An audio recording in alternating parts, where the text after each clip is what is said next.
Hello நண்பர்களே, welcome to mix media. நம்ம நேற்று போலவே இன்றைக்கும் ஒரு ஹெல்த்தியான ரெசிபி தாங்க பார்க்க போகிறோம். யூஸ்வலாக நம்ம எல்லாத்துக்குமே தெரிஞ்ச வாழைத்தண்டு, அதாவது பிளான்டைன் ஸ்டெம், அதை யூஸ் பண்ணி தான் நம்ம இன்றைக்கி பொரியல் பண்ண போகிறோம். ரொம்ப சிம்பிளாகவும் ஈஸியாகவும் சூப்பராக செய்யக்கூடிய வாழைத்தண்டு பொரியல் வாங்க எப்படி செய்யலான்றதை பார்க்கலாம்.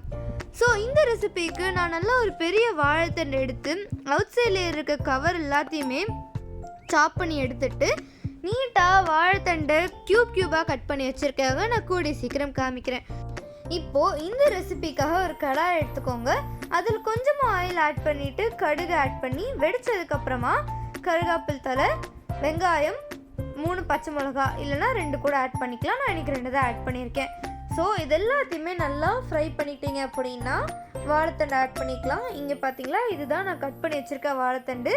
பார்த்தீங்கன்னா இதில் நூலாக எதுவுமே வராது, அந்த அளவுக்கு நான் க்ளீன் பண்ணி வச்சுருக்கேன். அதே மாதிரி நீங்களும் க்ளீன் பண்ணி வச்சுக்கோங்க. இப்போது வாழைத்தண்டை ஃபுல்லாக இதுக்குள்ளே ஆட் பண்ணிக்கோங்க. நீங்கள் எவ்வளோ பேர் இருக்கீங்களோ அதுக்கேற்றளவு இந்த வாழைத்தண்டை ஆட் பண்ணி பச்சை மிளகா போடலாம். பச்சை மிளகா இல்லை அப்படின்னா நீங்கள் பெப்பர்கார்ன்ஸ் போடலாம், இல்லைன்னா நீங்கள் மிளகாத்தூள் ஆட் பண்ணிக்கலாம். எல்லாத்துக்குமே ஒவ்வொரு விதமான ஃப்ளேவர் கொடுக்குங்க, அவ்வளோதான். ஸோ நம்ம தண்டு இன்னைக்கு ஒயிட் கலரில் தான் இருக்க போது. நம்ம இது கூட கொஞ்சமாக தேங்காய் துருவல் ஆட் பண்ண போகிறோம். அதை நீங்கள் துருகி இருந்தாலே போதும், ரொம்ப அரைச்சி பேஸ்டெல்லாம் பண்ண வேணாம். இப்போ பார்த்தீங்கன்னா நம்ம தண்டு ஆட் பண்ண உடனே நமக்கு தண்ணி விட ஆரம்பிச்சிடும், நான்வெஜ் மாதிரியே. ஸோ இதுக்கப்புறமா நீங்கள் கொஞ்சமாக தண்ணி ஊற்றி நல்லா குக் பண்ணிக்கலாம். அதுக்கு முன்னாடி தேவையான அளவு உப்பு போட்டுக்கலாம். அவ்வளோதாங்க, நம்ம ரெசிபி இவ்வளோ சீக்கிரமாகவே இன்ஸ்டண்ட்டாகவே ரெடி ஆகிரும். அண்ட் 5 இன்க்ரீடியன்ஸ் வச்சு ஒரு பொரியலே நம்ம பண்ணிடலாம்.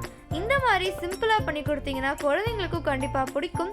அண்ட் இந்த ரெசிபியை நீங்கள் கூட்டு இல்லை துவரம் பருப்பு, பச்சைப்பயிறு, பாசிப்பருப்புன்னு என்ன பண்ணாலுமே இந்த ரெசிபி கண்டிப்பாகவே சூட் ஆகும்.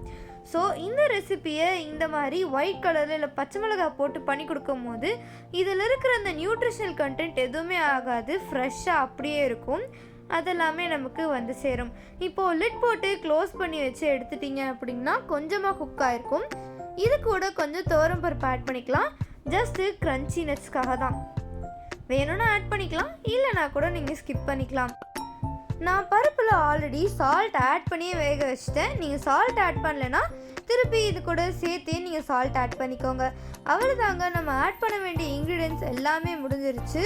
ஸோ இதை இப்போது லிட் போட்டு க்ளோஸ் பண்ணி கவர் பண்ணி நம்ம குக் பண்ணிக்கலாம். குக் பண்ணதுக்கப்புறமா பார்த்தீங்கன்னா உங்களோட ரெசிபி இந்த மாதிரி தாங்க இருக்கும். குக்காய் சூப்பராக இருக்கும். இது கூட நீங்கள் தேங்காய் தூவியும் ஆட் பண்ணலாம், இல்லைன்னா நீங்கள் நார்மலாகவும் விட்டுடலாம். அவ்வளோதாங்க. ஸோ இதே மாதிரி இன்னும் பல ரெசிபீஸ்க்காக நம்ம சேனல் சப்ஸ்கிரைப் பண்ணிவிட்டு காத்திருங்க. டாட்டா, பாய் பாய்.